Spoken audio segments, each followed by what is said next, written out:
శాసనలాగా వ్యవస్థలను ప్రక్షాళన చేయాలని, వ్యవస్థలు పారదర్శకంగా ఉండాలని నట్టికుమార్ గారు పడుతున్నటువంటి తపనకు అభినందనలు తెలియజేస్తూ, ఎఫ్డిసి అంటే ఫిల్మ్ డెవలప్మెంట్ కార్పొరేషన్ ఈ వ్యవస్థ ప్రారంభించిన మొదట్లోనే, అంటే రాష్ట్ర ప్రభుత్వాలు ఎఫ్డిసి పెట్టిన మొదటి నుంచి కూడా ఫిల్మ్ ఇండస్ట్రీకి సంబంధించినటువంటి వ్యక్తులను ఎఫ్డిసి చైర్మన్లుగా పెడుతూ ఒక సాంప్రదాయాన్ని కంటిన్యూ చేస్తూ వచ్చారు.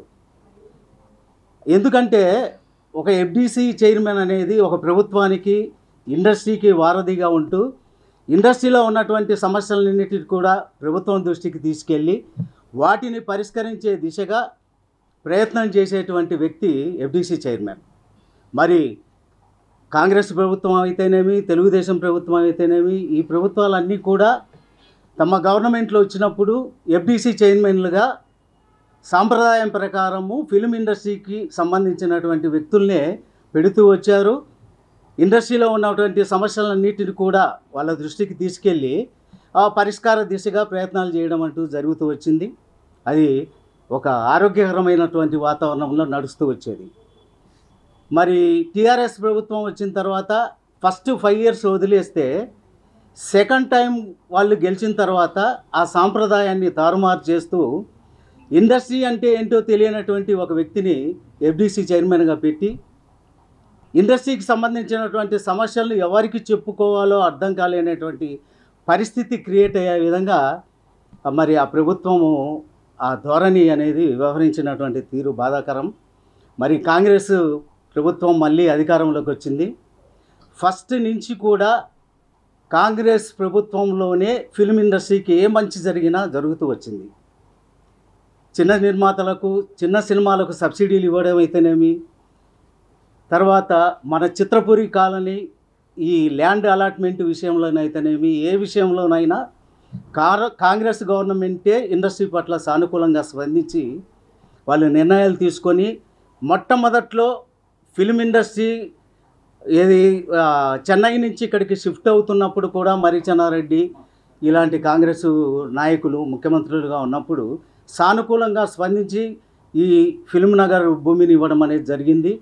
ఇలాంటి కాంగ్రెస్ ప్రభుత్వము మళ్ళీ అధికారంలోకి వచ్చింది అని అంటే మా ఇండస్ట్రీలో ఖచ్చితంగా వీళ్ళు సినిమా ఇండస్ట్రీకి ఫేవర్గా ఉంటారు, సినిమా ఇండస్ట్రీకి మంచి చేస్తారన్న ఆలోచనతో మేము ఉన్నాము. మరి అలాంటి ఆలోచనకు భిన్నంగా ఈరోజు ఎఫ్డిసి చైర్మన్ను ఇండస్ట్రీకి సంబంధం లేనటువంటి ఒక వ్యక్తిని తీసుకొచ్చి ఆ సీట్లో కూర్చోబెట్టడం అనేది మాకు బాధాకరంగా ఉంది. ఇండస్ట్రీలో తెలంగాణకు సంబంధించినటువంటి ఎంతోమంది మేధావులు ఉన్నారు, ప్రతిభావంతులు ఉన్నారు, సమర్థులు ఉన్నారు.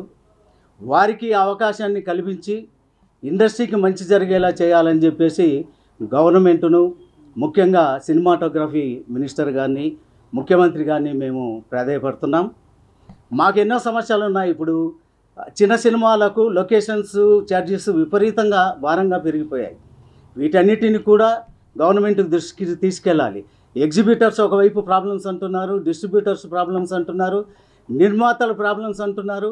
మరి వీటన్నిటిని కూడా సాల్వ్ చేయాలి అని అంటే ఒక సమర్థవంతమైనటువంటి నాయకుడు ఎఫ్డిసి చైర్మన్గా రావాల్సినటువంటి అవసరం ఉంది.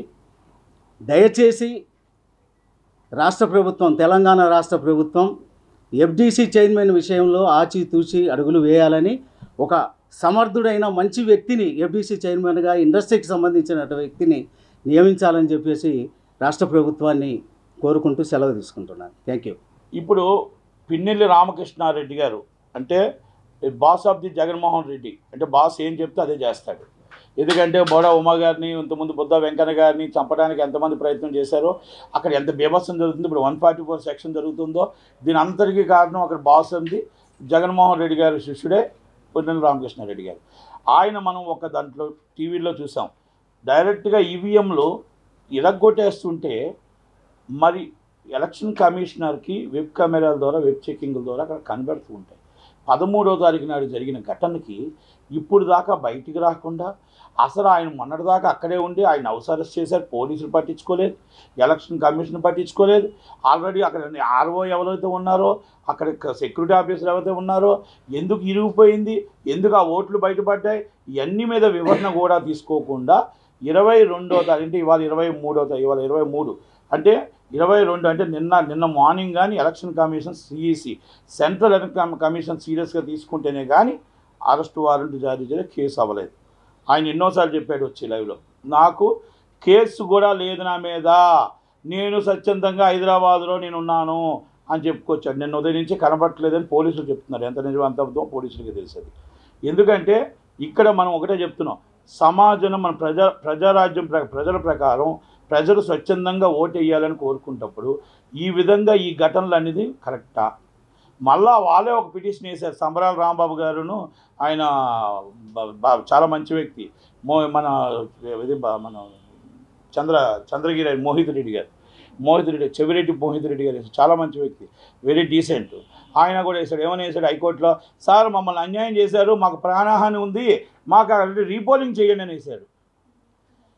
వాటిమి అంచుల్లో మీరు ఉన్నారని తెలుసుండి హైకోర్టుకి వెళ్ళి ఇక్కడికి వెళ్ళి మీరే అరాచకాలు సృష్టిస్తారు, మీరే మీ అభ్యర్థిని చంపడానికి ప్రయత్నం చేస్తారు, మళ్ళీ మీరే కోర్టులో వేసి రీపోలింగ్కి వెళ్ళమంటారు. చెవిరెడ్డి భాస్కర్ రెడ్డి గారు మీకు చెప్పవలసిన వాళ్ళమా మేము చెప్పండి. అలాగా ఇవన్నీ కూడా మొత్తం టోటల్గా పల్నాడు అవ్వచ్చు, పిన్నెల రామకృష్ణారెడ్డి గారు అవ్వచ్చు, ఇది అవ్వచ్చు. ఒకప్పుడు రాజారెడ్డి రాజ్యం చూసాం అని చెప్తూ ఉండేవారు. కడపలో మనం వెళ్ళాలంటే ఓటు వేయాలంటే చాలా కష్టం, కడప కాదు రాయలసీమ జిల్లాలోనే కష్టం అనేవారు. ఆనాటి తర్వాత చంద్రబాబు నాయుడు గారు, రాజశేఖర రెడ్డి గారు ఫ్యాక్స్ నిజమే కనబడలేదు, ప్రశాంత ఓటింగ్ చేసి ప్రజలు స్వచ్ఛందంగా ఓటు వేశారు. మళ్ళా జగన్మోహన్ రెడ్డి గారు అడుగు పెట్టిన తర్వాత వచ్చింది కోడికత్తి కేసో, గులకరాయి కేసో, మన బాబాయ్ వివేకానంద రెడ్డి గారో లేకపోతే ఇంకోటో, ఈరోజు ఈ అరాచకాలు ఈ గొడవలు ఇప్పుడు దాకా చల్లారనివనివి ఇప్పుడు వచ్చాయి. మొన్నటికి మన జమ్ముల మడుగు, మొన్నటికి మన చంద్రగిరి, మొన్నటికి మన ఇప్పుడు పల్నాడు, ఇవన్నీ కూడా ఎక్కడ నరసరావుపేట, ఇవన్నీ ఎక్కడికి వెళ్తున్నాయి, ఎక్కడికి వెళ్ళిపోతుంది అంటే ఓడిపోతున్నాం తెలుసుండి మీరు అరాచకం సృష్టించడానికి లండన్ వెళ్ళిపోయి అక్కడి నుంచి కెమెరాలతో చూస్తున్నారు. ఒకరోజు మళ్ళీ ఏమైంది, ఒక 6 నెలల క్రితం ఏమైంది, నైట్ చంద్రబాబు నాయుడు గారిని అరెస్ట్ చేయమన్నారు, సాయంత్రం 11 గంటల ఫ్లైట్ ఎక్కారు, అరెస్ట్ చేశారు. అక్కడ కెమెరాల నుంచి అక్కడ సరదాగా చూసుకుంటూ మళ్ళీ నాకేమీ తెలియదు, అయ్యో అవునా చట్టం తన పని తను చేసుకుపోతుంది అని చెప్పారు జగన్మోహన్ రెడ్డి గారు. మీరు చేసిన అరాచకాలు, మీరు ఓటమి అంచుల్లో ఉన్నారని అందరికీ తెలుసు. మీరు చెప్పేటప్పుడు వెనకాతలో ఉన్న వాళ్ళు నవ్వకుండా సీరియస్గా మీకోసం చూస్తుంటేనే అర్థమైపోయింది. 16 సీట్లు మనకు వస్తాయి, 150 సీట్లు ప్రతిపక్షాలకు వస్తాయని అర్థమైపోయింది. 110 సీట్లతో గవర్నమెంట్ ఫామ్ చేస్తున్నారు, 100% మీ అన్ని పెట్టుబడి సర్దిశారు. కనుక అందుకే ఈ అరాచకాలు చేస్తున్నారు. రేపు 4వ తారీఖు కూడా ఎలక్షన్ కమిషన్ కానీ పోలీసులు కానీ ఇంటెలిజెన్స్ ఇచ్చిన రిపోర్ట్ ప్రకారం ఇమ్మీడియట్లీ అందరి మీద కూడా ఎలక్షన్ కట్టుదిట్టంగా పోలింగ్ బూతుల దగ్గర ఉండాలి, ప్రతి కార్యకర్త దగ్గర ఉండాలి, ప్రతి కార్యకర్త కూడా నిద్రాహారాలు లేకుండా ఈ 10 రోజులు కాపలా కాయాలి. ఏ రాత్రి ఏమైనా జరగవచ్చు, జగన్మోహన్ రెడ్డి గారు ఎలాగైనా చేయొచ్చు, ఏ అరాచకాలైనా జరగవచ్చు. కనుక ఆ అరాచకాలు జరగకుండా మనల్ని మనమే కాపాడుకోవాలి, మన రాష్ట్రాన్ని మనం నిలబెట్టుకోవాలి. ప్రపంచం నుంచి ఎలాగైతే ఓటు వేయడానికి వచ్చారో, మొత్తం పక్క రాష్ట్రాల నుంచి ఎలాగొచ్చారో ప్రతి కార్యకర్త కూడా, ప్రతి ఓటరు కూడా మన కాపలా మనమే కాసుకోవాలి. ఏదైనా ఉంటే ఇమీడియట్లీ పోలీసులకు ఇన్ఫర్మేషన్ ఇవ్వాలి, ఎలక్షన్ కమిషన్కి ఇన్ఫర్మేషన్ ఇవ్వాలి. అలాగే ఇంటెలిజెన్స్ రిపోర్ట్ ప్రకారం అలర్ట్ అయ్యి ప్రతి ఒక్కరు కూడా పోలీసు ఫుల్ బందోబస్తు, కేంద్ర బలగాలతో మేము ప్రహరా కాయమని ఫస్టే చెప్పాం. ఇది 3 నెలల ముందు చెప్పాం. సిఎస్ గారు కరెక్ట్గా చేయట్లేదు, గవర్నమెంట్కి వ్యవహరిస్తున్న జగన్మోహన్ రెడ్డి గారు ఆయన చెప్పిందే చేస్తున్నాడు. ఇది 100% ప్రతిపక్షానికి అణచవేయడానికి ఆయన ప్రయత్నం చేస్తున్నాడు. అయినా కూడా ఎలక్షన్ కమిషన్ ఆయన సిఎస్ గారిని పట్టించుకోవట్లేదు. జవహర్ రెడ్డి గారిని 100% గవర్నమెంట్ జగన్మోహన్ రెడ్డి గారు సపోర్ట్గా చేస్తుంది. ఇవన్నీ కూడా ఆయనకు తెలిసే జరుగుతున్నాయి. పిన్నెల రామకృష్ణారెడ్డి గారిది కూడా తెలుసు, ప్రతి విషయము తెలుసు. చంద్రగిరిలో ఒక మనిషి అభ్యర్థి మీద హత్యా ప్రయత్నం తెలుసు.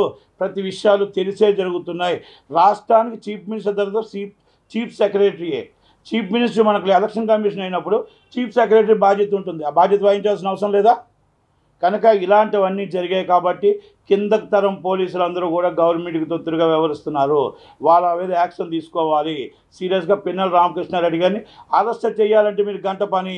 ఎంతమంది ఎమ్మెల్యే మీరు అరెస్ట్ చేసేటప్పుడు ఎందుకు అరెస్ట్ చేయలేకపోతున్నారు? మీ దగ్గర ఆధునిక పరిజ్ఞానాలు ఉన్నాయి. దొంగని మీరు ఎలా పట్టుకుంటారు? అలాగే మీరు అందరిని ఎలా పట్టుకుంటున్నారు? చెప్తున్నారు ఒకరు, ఆయన బందిపోటు కాదు ఎవరు కాదని. ప్రజాప్రతినిధి అయినప్పుడు ప్రజలతో ఉండాలి, ప్రజల మధ్యన ఉండాలి. ఎస్, నేను తప్పు చేస్తే నన్ను అరెస్ట్ చేయండి అని ఉండాలి తప్ప ప్రజలకు దూరంగా ఉండకూడదు. శ్రీనివాసరావు గారు ఎవరో ఇచ్చారు స్టేట్మెంటు, కాసు మహేష్ రెడ్డి గారు ఇచ్చారు. ప్రజల మనిషి ప్రజాప్రతినిధి అంటే ప్రజల మనిషి ప్రజల్లో ఉండాలి, దాక్కొని ఉండకూడదు. దగ్గరికి వచ్చి ఈరోజు చరణ్ రావుమానండి మనం ఏంటంటే మనం 10 మందికి చెప్పాల్సింది పోయి మనం చేసింది తప్ప కాదా అనేది ఇది జనాలు డిసైడ్ చేస్తారు జూన్ 4న. కానీ ఇలాంటి వాళ్ళ మీద సీరియస్ యాక్షన్ తీసుకోకపోతే రేపు ఫర్దర్ కూడా ఎలక్షన్ అనేది ఉండదు. కనుక ఎలక్షన్ మీద విలువలు ఉండాలి, వాల్యూస్ ఉండాలి, మనకు అనేది ఒక సీరియస్ యాక్షన్ అనేది ఉండాలనేది మా మనవి. Thank you very much.